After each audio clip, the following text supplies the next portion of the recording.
Morning class. Yesterday in the virtual class I have discussed about the clinical thermometer and how to take reading with the help of a thermometer. Now, yesterday I told you that I will discuss transfer of heat today. But before that, some students were not able to attend the virtual class yesterday. So first, let's revise once yesterday's work. Yesterday, least count of an instrument, how to take out least count of an instrument was done, and for that there is a formula given in page number 64 that least count of an instrument is difference between two marked readings divided by total numbers of division between them. You can understand this with the help of your thermometer, which is present at every home, I think. You can see there in Fahrenheit there is 94. It starts from 94 and then the next number is 96, and between that there is 10 marked lining.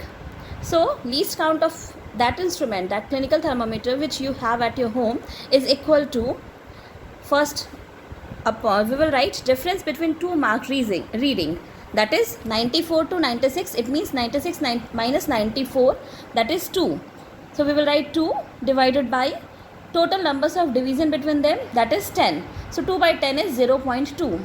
So the least count of a clinical thermometer is 0.2 in Fahrenheit scale. It means that we can read whenever we measure the temperature of our body, we say it's 94 or 95.6 or 98.6 or 98.8. We can't say odd numbers. As its least count is 0.2, that's why it always occur in even number. But in Celsius scale, you can see there after 35 it is 36, and you can see how many marked lines are there, and you can take out least count in Celsius scale also. Now come to today's work. Today I will discuss transfer of heat, and earlier you have studied the transfer of heat occurs from higher temperature to lower temperature always. Vice versa, it doesn't occur vice versa. In opposite direction, it can't be transferred.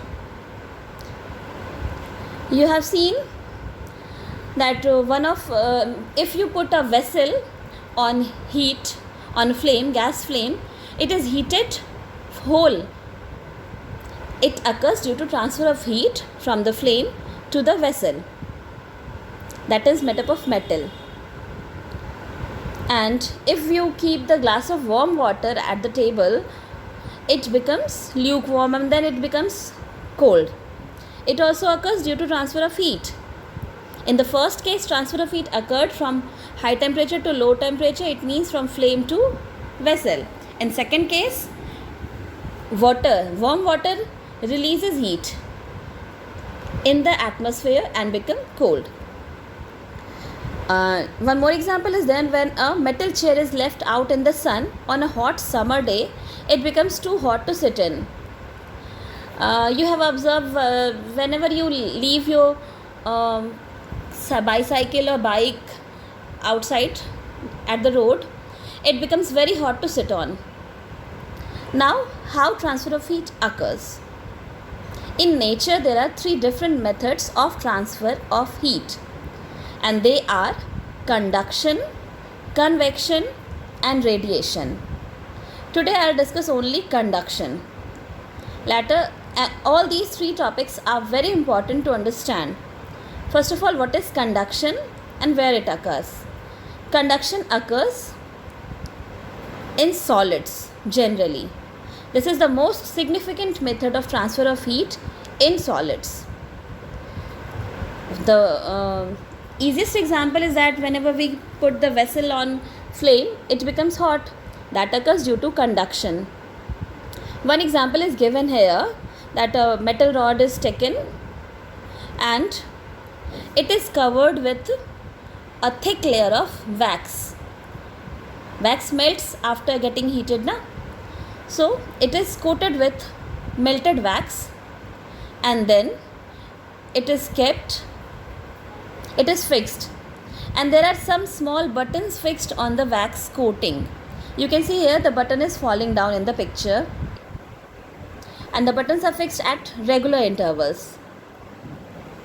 Then at one end candle is blown, the rod is fixed on two metal stands and heated. After some times you can observe that the button